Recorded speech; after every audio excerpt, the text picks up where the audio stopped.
जय श्री कृष्ण दोस्तों, मैं हूँ टीना दुबे। आज वापस आपका स्वागत करती हूँ भगवद गीता सीरीज़ में। आज मैं कोई भगवद गीता का श्लोक नहीं समझाने वाली हूँ, पर आपको एक बहुत ही अच्छी चीज़ समझाऊँगी।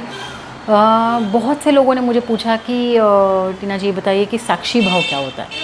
अब साक्षी भाव आपको बहुत सारे योगा इंस्टीट्यूट में सुनने मिलेगा। आपको कहीं पे योगा आप करने जाएंगे, मेडिटेशन सीखेंगे तो आपको साक्षी भाव बोला जाएगा, बट नो बडी एक्सप्लेन्स और make you understand in detail कि एक साक्षी भाव है क्या एग्जैक्टली। साक्षी भाव बहुत ही बड़ी चीज़ है, डिटेल है और मेडिटेशन का हाईएस्ट लेवल है। पर आपको सिर्फ ऊपर से सुपरफिशियली जब बता दिया जाएगा तो आप कभी भी उसको आत्मसात नहीं कर पाएंगे, या उसका जो रियल क्रक्स है या जो अमृत है इसके अंदर छुपा हुआ, वो आप कभी भी नहीं समझ पाएंगे। तो उसके बेसिक समझाने से पहले, ये भाव लाने से पहले उसका मैं आपको बेसिक फंडामेंटल समझाऊं तो मैं आपको एक चीज़ समझाती हूँ कि अगर आपने भगवद गीता कभी भी समझी होगी या सुनी होगी तो आपको पता होगा कि हमारी रियल आइडेंटिटी क्या होती है। हमारी रियल आइडेंटिटी हमारी आत्मा है, ना कि ये शरीर। हमारे में से बहुत सारे लोगों ने अपने आप को कंफ्यूज करके रख दिया है, अपनी आइडेंटिटी को ये बॉडी तक सीमित समझ के, बॉडी और आत्मा को एक ही समझ के कि हम एक ही हैं। तो साक्षी भाव की जब हम बात करते हैं तो यू नीड टू अंडरस्टैंड कि एक आत्मा that is a real thing, और ये बॉडी वो एक फिज़िकल फॉर्म है, ये एक टेम्पररी है।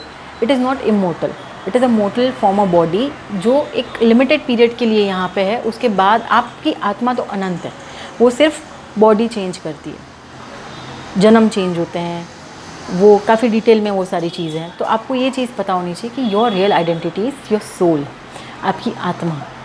तो साक्षी भाव का मतलब यही है कि मैं किसी भी चीज़ को जब देखूं या कोई भी चीज़ को महसूस करूं या फील करूं तो उसको मैं अपने आत्मा तक ना ले जाऊं।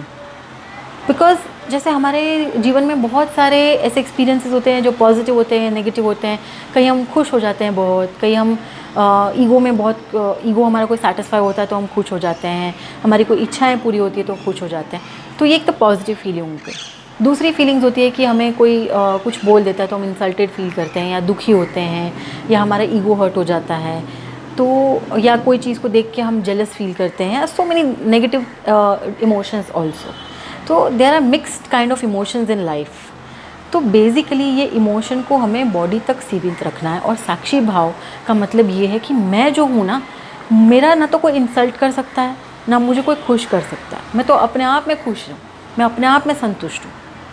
ये पूरी दुनिया एक माया है और उसमें मैं अपना एक रोल प्ले कर रहा हूँ।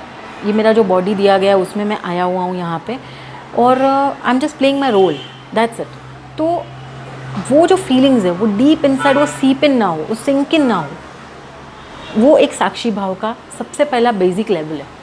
कि आपको ये समझना है कि कोई भी फीलिंग जो है या कोई भी एटीट्यूड है, कोई भी बिहेवियर है, जो वो मेरे बॉडी तक है, वो मेरे आत्मा तक नहीं है। मेरा आत्मा तो डीप इनसाइड कहीं पे है, जो जिसको कोई चीज़ अफेक्ट ही नहीं कर सकती, which is constantly connected to this universe और दिस सुप्रीम पावर। बस दैट्स अ साक्षी भाव। तो कहीं पे भी आप ये भाव में ये आपको समझना है कि कहीं पे आपको खुशी में बहुत खुश नहीं हो जाना है, बहक नहीं जाना है, और आपको कोई दुख हो रहा है, कहीं पे कोई दुखी चीज़ हो रही है तो आपको बहुत ज़्यादा दुखी नहीं हो जाना है। आपको ये समझना है कि it's nothing is affecting me, I am just observing, I am just observant of everything around me. जो भी हो रहा है मैं उसका सिर्फ साक्षी हूँ, मैं सिर्फ देखने वाला हूँ। ये चीज़ अगर आपको, मैं बहुत तो अभी छोटे टाइम में मैं समझाने की कोशिश कर रही हूँ। मैं अगर डिटेल में डिस्कस करती हूँ तो इट्स लाइक आवर्स का डिस्कशन है, घंटे लग जाते हैं बहुत सारे। तो उसमें फिर मैं एक्सप्लेन बहुत सारे एग्जांपल देके भी समझाती हूँ। तो आपको अभी इतने में इतना ही समझा पाऊँगी कि साक्षी भाव में आपको ये समझना है कि आई एम जस्ट ऑब्जर्वेंट। मेरा जो रियल आइडेंटिटी है वो मेरा सोल है, और मुझे कोई भी चीज़ अफेक्ट नहीं कर सकती है। I am independent, I am immortal, और वो चीज़ मुझे अफेक्ट ही नहीं कर रही है। मैं सिर्फ दुनिया के खेल को देख रहा हूँ, and I am also just part of it for a time being. कुछ साल के लिए यहाँ पे मेरा अस्तित्व है, बस दैट्स इट, दैट्स अ साक्षी भाव। तो आगे भी इसको मैं और डिटेल में समझाऊंगी। कुछ क्वेरी होगा तो कमेंट बॉक्स में ज़रूर लिखिएगा और मुझे पूछिएगा। ऑल द बेस्ट, जय श्री कृष्ण।